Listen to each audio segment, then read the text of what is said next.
Next up to have Professor Penelope Lewis here with us today, who's come down from Cardiff.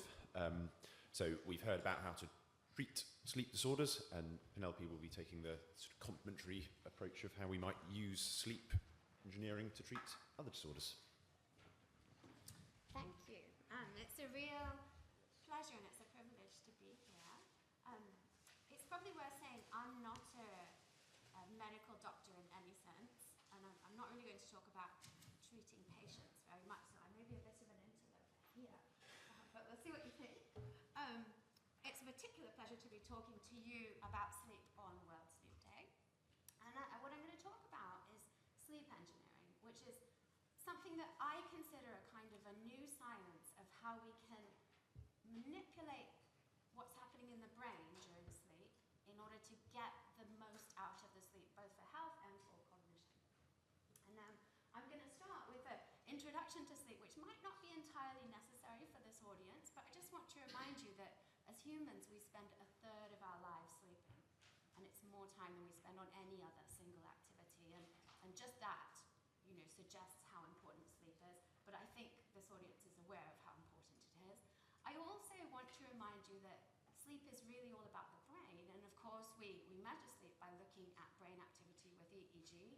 These are some of my students having lots of fun playing with it, sticking EEG electrodes on everywhere. And of course, sleep is made up of very specifically different sleep stages. So as you fall asleep, in stage 1 sleep, of course, transition into sleep, your baseline oscillation frequency just slows down a bit, and then you move fairly swiftly into stage 2 sleep, which is of course the stage that makes up the majority of the night. And stage 2 sleep is characterized by these sleep spindles, which you can just about see one there. So these are bursts of really high frequency activity that occur over localized areas of the cortex. So you don't see those on all the electrodes at once, you just see them on 1 or 2. And I'm kind of emphasizing them here because I'm going to come back to them a couple of times in the talk, and they're quite important for some of the engineering things that I'm going to talk about. And then, if you manage to stay asleep, as you guys all know, you'll move quite quickly into slow wave sleep, where you have these massive slow oscillations that are caused by neural synchrony. So millions of neurons synchronizing, all firing at the same time, pausing and firing again, at a frequency of roughly 0.8 hertz, so a bit slower than once per second. So these are huge, much huger than anything you see in any other state of consciousness, except possibly some forms of anesthesia, and they're slow. And it's due to synchronization.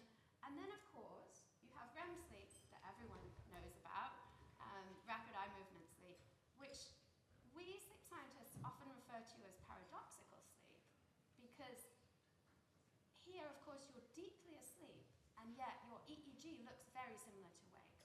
All of that mass neural synchrony is completely gone, and all the different parts of your brain are just kind of doing their own thing, which is why you get this sort of noisy wake-like pattern.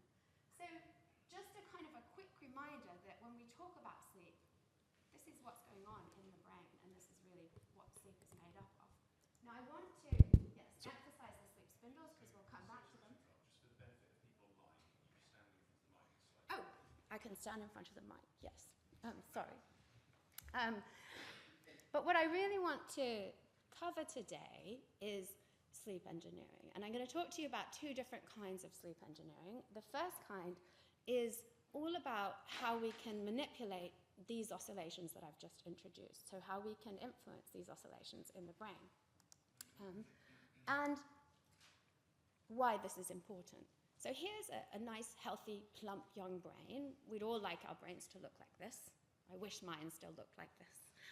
And here's a cartoon of some slow oscillations. But unfortunately, as I'm sure you're all aware, our brains don't always look like this. And particularly as we age, our slow oscillations don't always look like this either. So one of the things that happens to our sleep as we age is gradually we lose these slow oscillations. It happens a bit earlier in men than women, around the age of 60 in men and 70 in women. The slow oscillations gradually, the amplitude gets lower, the period gets longer, and then they're entirely gone. But why does this matter? It matters because that loss of slow oscillations has been shown to predict cortical atrophy, particularly in some of these frontal areas. So these are areas that were shown where atrophy was shown to be predicted by loss of slow oscillations. And many people have sort of speculated about why this would be. There are lots of ideas about slow oscillations being important for flushing toxins out of the brain, particularly toxins like beta amyloid that we know is important in Alzheimer's disease. And so possibly, if those slow oscillations are losing their efficiency and then eventually gone, the toxins aren't getting flushed, and this could lead to formation of plaques and potentially dementia and Alzheimer's disease eventually. That is an area of some discussion in the literature, as you may be aware, but these are some of the ideas that are around. Certainly, it seems that if we could boost those slow oscillations and maintain them better as people age, we might be able to slow down some aspects of cognitive aging and potentially even some of this cortical atrophy. And so this led myself and many other researchers around the world to think about how we can use sleep engineering in order to boost those slow oscillations. And a colleague of mine, Hongi Ngo, at that point working in Tübingen in Germany, developed something called closed-loop auditory stimulation, which is a way to boost slow oscillations simply by playing sounds during sleep. So no drugs involved here. And the way this works is it's closed loop because you monitor the EEG, the oscillations, and then as an oscillation is coming up towards the peak, you hit it with a sound, and the sound is pink noise, so it just sounds like tss, tss. It's 50 milliseconds of pink noise typically used here. And what this does is it boosts neural synchronization, so you get a deeper trough, the next trough, a higher peak, and then the next trough after that, and so forth. And if you keep doing this again and again, you can extend the period spent in slow wave sleep, and you can also boost the memory benefits that occur across that night of sleep. And there have been quite a few studies looking at this now. So all of the work at the point when we started thinking about this on this technique had been done in healthy young people, and so obviously we thought, well, what if we apply this in at least middle-aged people? Let's see what can happen. Can we help these people to maintain their slow oscillations? And here are some data from this. So here are the data in healthy young people. The dashed line is the time when the sound was applied. These are average data, I should say. So this is an average trace across, all of the oscillations that occurred on that night, across about 10 participants. And so you can see here in the green, this is the stimulated, and the black is sham, so no sound was delivered. It's the time when sound would have been delivered, but it was withheld. And you can see that in healthy young people, mean age 24, this is really boosting their oscillations really beautifully. It's nice. When we took this to a middle-aged group with mean age 56, this is what we found. So stimulation in red, sham in black. There is still a significant benefit. The significance is marked by this black bar at the top. This is where the two lines differ significantly. But it's pathetic. Let's be honest. This is not what we were hoping for when we started on this research program. And these people are not even very old. Many of us are getting there very swiftly. So it was a bit of a disappointing result. And so what's happened since then? Well, this result led us to take a bit of a step back and think, all right, how can we improve on this technique? How can we get this to work better? It is still boosting their oscillations, but it's not working as well. And it may be that we simply need to start earlier. It may be that there's already been enough atrophy in this group that their cortex cannot achieve the kind of synchronization that it needs to achieve in order to exhibit these beautiful slow oscillations, even with the stimulation. And so maybe we need to start earlier before that has happened. But in addition, it's likely that there are ways that we can optimize the stimulation. And so we looked at that. We did a lot of post hoc analysis on those two data sets that I've just shown you. And one of the things that we looked for was what is the optimal window on the oscillation? When is the optimal time to hit in order to get a benefit? And so you see in the young group, there's a nice wide window on the peak of the oscillation, when if we play a sound, we'll get a significant benefit.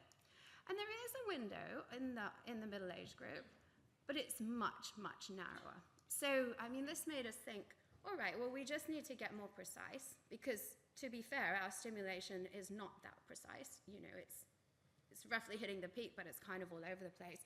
So we need to find a better closed-loop method for that, and such methods have been developed, actually. So it is possible to hit these things more precisely now. And we also thought about, should we be stimulating every single oscillation, or should we be focusing on some oscillations? So we did a kind of a post hoc analysis, looking at all of the different oscillation types and which ones responded to the stimulation, and could we classify online which ones were more likely to respond based on the ongoing EEG before the oscillation. And we found that, in fact, absolutely, different oscillations are different, and based on the characteristics of the ongoing EEG, we can tell which ones are more likely to respond. And so we've got a couple of new tools, basically, that we can take back now to this middle-aged group and try again and see if we can get better results. But we haven't done that yet, so you have to watch this space, whether we can actually see a bigger benefit by being more precise and selecting specific oscillations. It's worth saying that while we were doing that work, several other groups around the world have also been looking at this, and there are at least 2 papers that have come out on mild cognitive impairment patients showing that it is possible to boost their slow oscillations using closed-loop auditory stimulation, and the extent to which it's boosted by that actually predicts the extent to which they get a memory benefit from that night of sleep. So I think it's very promising, but there's still work to be done here. So that's the first type of sleep engineering that I wanted to tell you about. Now I'm going to shift gears and start talking about a very different kind of sleep engineering, which is to do with how we can manipulate memory processing in sleep and emotions.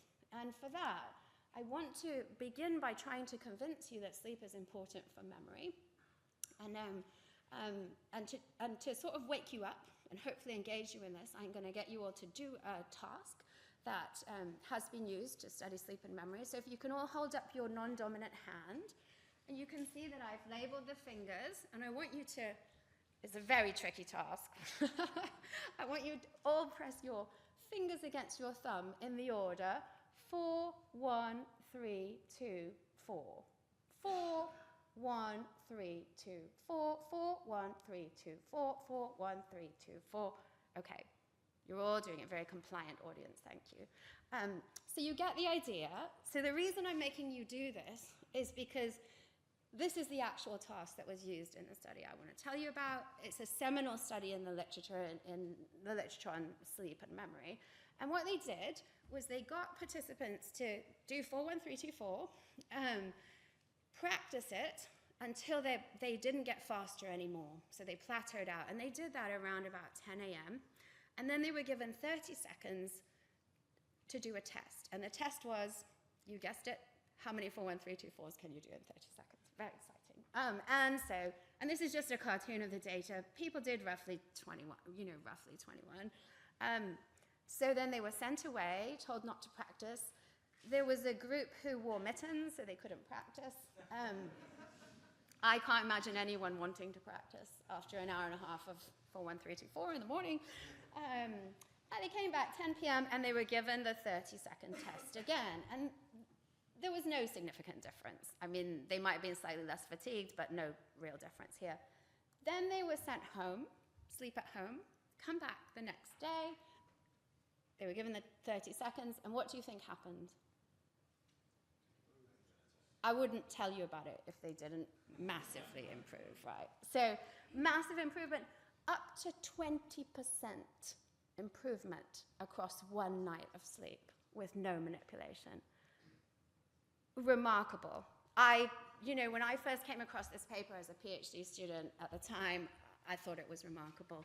Of course, they were criticized people said, oh, it was the third session, they had more time to practice. So this is the control group that started with a 10 p.m., had the night of sleep, showed the massive improvement between sessions 1 and 2, and didn't improve across the next day. So it really is down to the sleep, and it's not just the fact that that's when they got the sleep.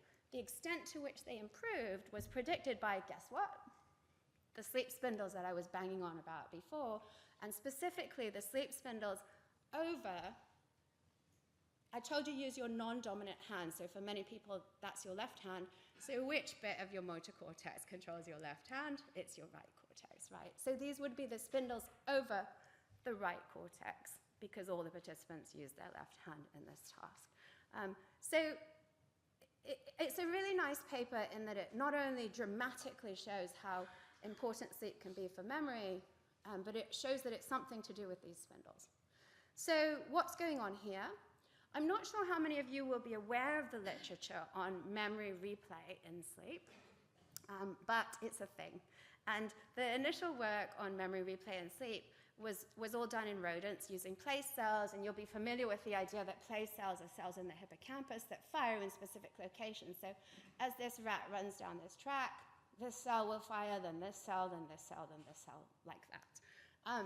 And the kinds of ways that people have studied this replay, initially at least, was to look at the firing pattern of those cells before a rat was ever exposed to that track or a particular environment, and then again after it's been intensively trained on that track. And what they find is that after training on the track, the cells tend to fire in that order significantly more during sleep, and actually also during wake, than they do before.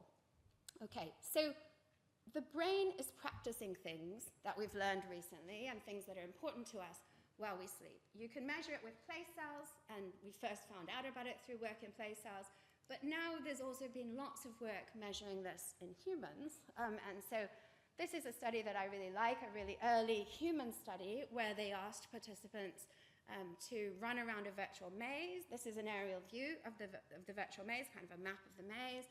They did that in an MRI scanner, and they got all the kind of brain activity you would expect, parietal cortex, visual cortex, and also the hippocampus, which is, of course, involved in spatial memory. Now, the important thing about this study is that they then put those people back in the scanner and asked them to sleep. And they recorded brain activity during slow wave sleep, those high amplitude slow oscillations, and they compared that brain activity to a control group who did a different task that didn't involve spatial memory. So, you know, a control task that had many of the elements of the maze task, no spatial memory. And they found that the guys who'd learned the spatial task activated their hippocampus significantly more during slow wave sleep than the people who'd done the control task. And more importantly, when they got them to do a getting from A to B task in the maze in the morning, they found that the extent to which they'd improved, the extent to which they could navigate faster around the maze, which is shown on the x-axis here, was actually predicted by the extent of this hippocampal activity during slow wave sleep. Okay?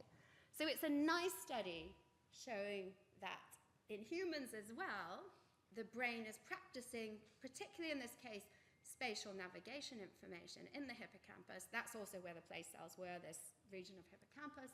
And that furthermore, this predicts how much better we get on a memory task overnight, across that night of sleep. Okay, but it gets better, if that's possible. It gets better because so far we haven't thought about sleep engineering with respect to this. I've just hopefully tried to convince you that the brain is practicing things and that's important for memory, so sleep is important for memory. But actually, the really exciting thing here is that we can control this. We can control what the brain practices during sleep.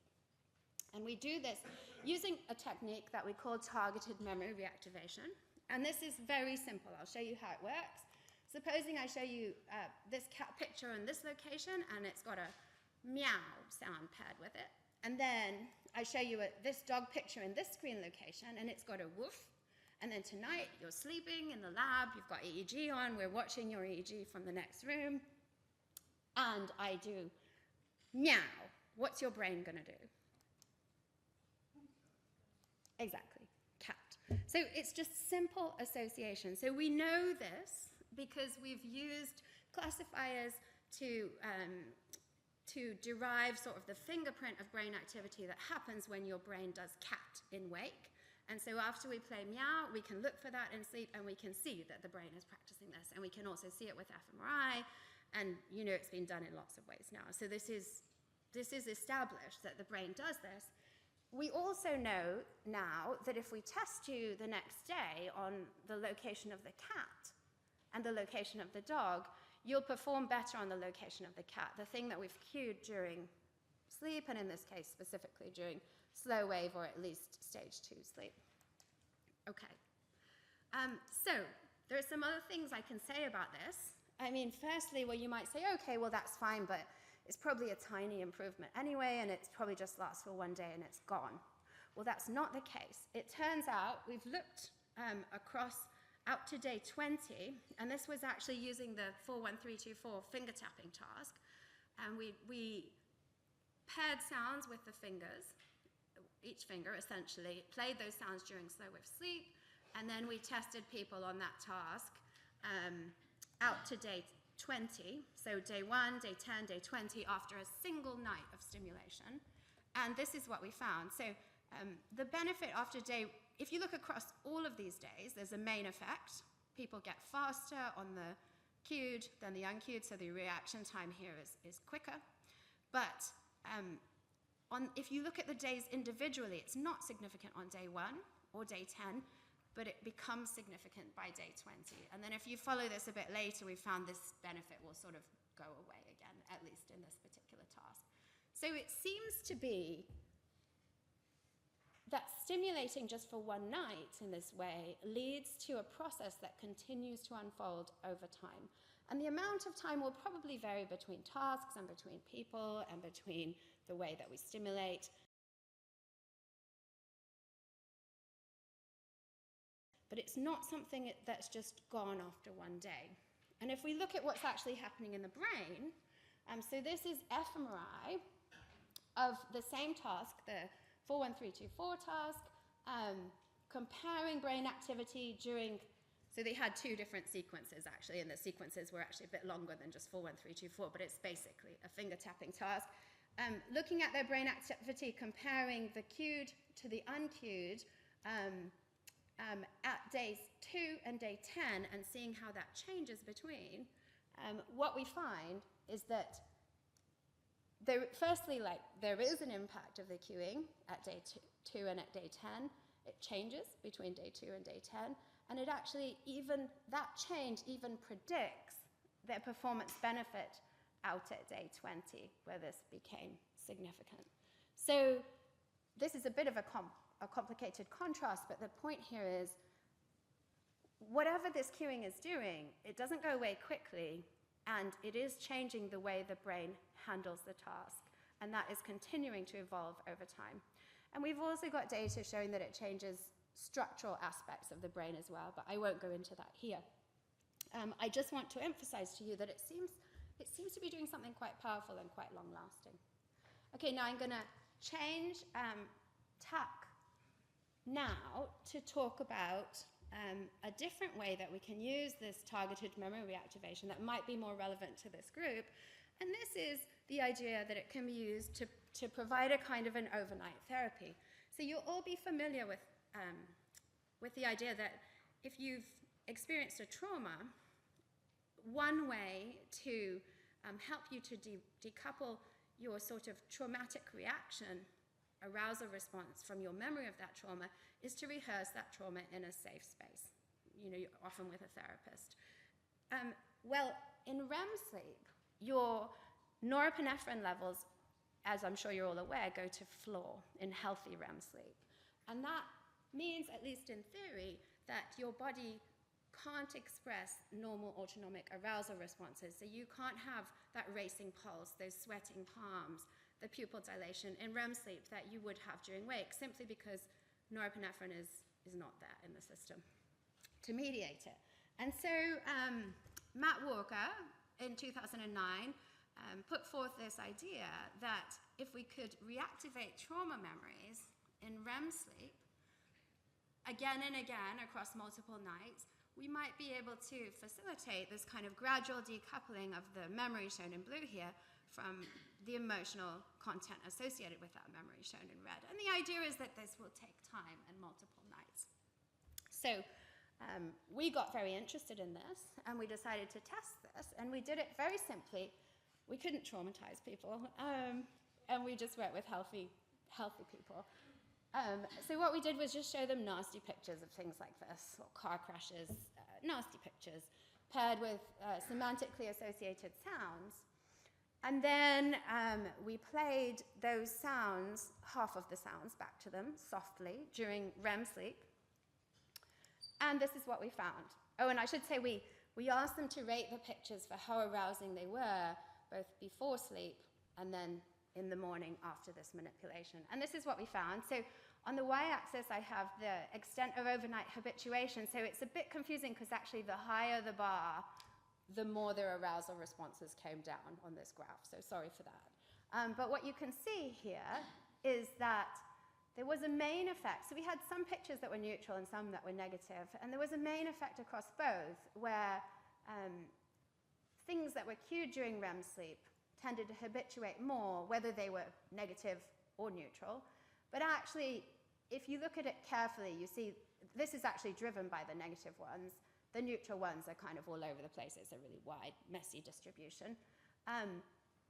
But nevertheless, there's a main effect there, and if we just look at the negative, that's significant. So we got really excited about this, because this sort of supports this overnight therapy idea. It supports the idea that we might be able to use targeted memory reactivation in REM to help people to decouple emotion from their memories.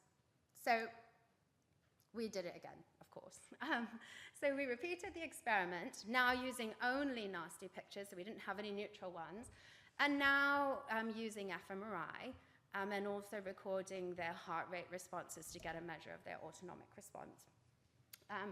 And what we found was, in my view, striking. So we found, this is the fMRI, so people are seeing those pictures 48 hours after the initial time they were shown the pictures. So they'd seen the pictures, rated them outside the scanner, had a night in the lab where half of the pictures were reactivated in REM, and then had a day at home and come back the next evening, and they're in the scanner and they're rating all the pictures again. And this is the difference between their brain activity for the pictures that were cued and the ones that were not cued. And what we find here is massive reductions in the salience network, the whole salience network, including the amygdala, the insula, the orbitofrontal cortex, and also the dorsomedial prefrontal cortex, which is the kind of main hub of the salience network, but I haven't shown it here. So these are really strong responses, really strong reductions across that whole network after just one night of stimulation. And it's not even the next day, it's 48 hours later. Looking at the arousal responses, we found a reduction in the heart rate response as well. So you typically, when you experience something upsetting, you have a brief deceleration in heart rate, and that deceleration response was attenuated when they saw the pictures that had been triggered overnight. And we replicated the original behavioral finding. But interestingly, we only replicated it for the items that were rated as most arousing at baseline. So the ones that were not considered arousing at baseline, we didn't see this kind of reduction. In fact, it went slightly the other way. So it seems that if we trigger reactivation of these upsetting memories in REM, we really can change the way they're processed by the brain, but it's only true if they were upsetting in the first place. So what has this led us to do, and where are we going with this? Well, we're very fortunate to have a nice 5-year grant from the Wellcome Trust to try and get to the bottom of this and understand it better. And the whole idea of that grant is, so it has two components. The first component is to see whether this really could help us to develop a treatment for PTSD through sleep engineering.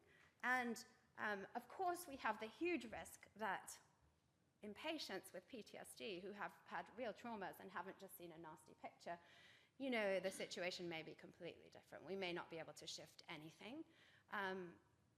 But the fact that it was actually the memories that are rated as the most upsetting that responded the most strongly makes us optimistic. So we're certainly going to have a crack at this. And initially, we're doing all of our work in healthy controls, and we'll only shift to patients in the last 2 years of the grant when we feel we have a better understanding of what's going on. So what are we asking? Well, how long do the benefits last? How many nights should we be stimulating? We're developing an at-home device that can deliver this to people for as many nights as they need. And what does it actually do to the brain? These are our primary questions. The second part of our project is about using targeted memory reactivation to tackle depression. And the idea here is a bit different, and I'll be curious actually what people here think about this. But as you're all aware, in depression, people tend to ruminate and dwell on negative things. And also, people with depression tend to feel worse in the morning when they wake up, and then their symptoms kind of improve a bit across the day. I'm sure this is familiar to everyone here. So our approach is to combat this by repetitively cueing their positive memories and also things that they enjoy and make them happy during non-REM sleep. Because we know, remember I showed you that with the 4-1-3-2-4, we can strengthen things by cueing them in non-REM sleep, slow wave sleep, stage 2 sleep. And we think it's because they're replaying during those spindles, by the way, just to tie it back to the spindles. So we're going to try to strengthen positive things in these people and see if that helps them. And not only do we hope it will boost the positive memories, but we hope that it will also, we're basically going to jam the airspace with positive so that those negative mentations don't have space to get in and spontaneously strengthen themselves. And I have to say we've got no pilot data. We're just trying this. But I think based on what I understand of how the system works, I'm really optimistic about this, but ask me in a year. We're about halfway through the first study right now. So, okay. So I'd just like to thank the team who are working on this project. So this is, a big team of people. These are just the PIs that I've put on here. So we've got the engineering of the devices in Oxford. We've got collaborators in Colombia who are going to replicate a lot of our things in Colombia and make sure it generalizes to their population. We've got lived experience participants, and we've got a team of psychiatrists and MR physicists in Cardiff. And I hope I've convinced you that sleep engineering can be beneficial to combat the aging process, to boost our memories, to help us process emotions. And and I should say, if you're interested in this and learning more, we have a podcast. And yeah, there's lots of episodes. They're all interviews with scientists in the field about different aspects of this. So yeah, have a look at that if you're interested. And I'd just like to thank the people who did the actual work. And thank you for your attention.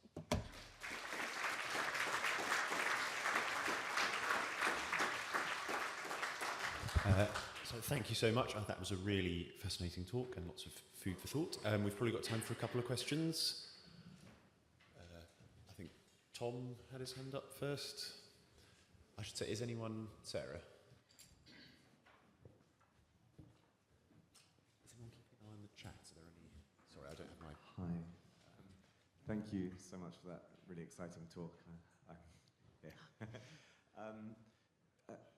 So you focused on some interventions that are sort of boosting particular content, and I was just wondering, is there an existing sort of literature or direction where assuming something like the dream process itself may have a natural inclination towards healing or getting, psychological well-being, just boosting the dream process per se and helping people to sort of dream more, has that been looked at as a sort of intervention rather than focusing on the specific kind of content that is being processed during sleep? Yeah, it's a really good question. So people have tried to work on that. So I know there was a study on traumatic nightmare disorder, I think it's called, and they used targeted memory reactivation. And from memory, I think what they did was they got people to re-evaluate their nightmares in a more positive way, and they associated sounds with that, and then they played those sounds, and it was beneficial. And I think they did it for a week, and now they're trying it for a longer period. So I know that's going on in Switzerland, I think. That's the only one that's really directly trying to manipulate the dreams in order to combat a disorder that I know of. But I think your question also kind of relates to the question of how does replay and sleep relate to dreams? And there's other work looking at that question, but not with respect to disorders, just healthy dreams and healthy sleep. And it's hard to know. I mean, dreams are hard to study. But I think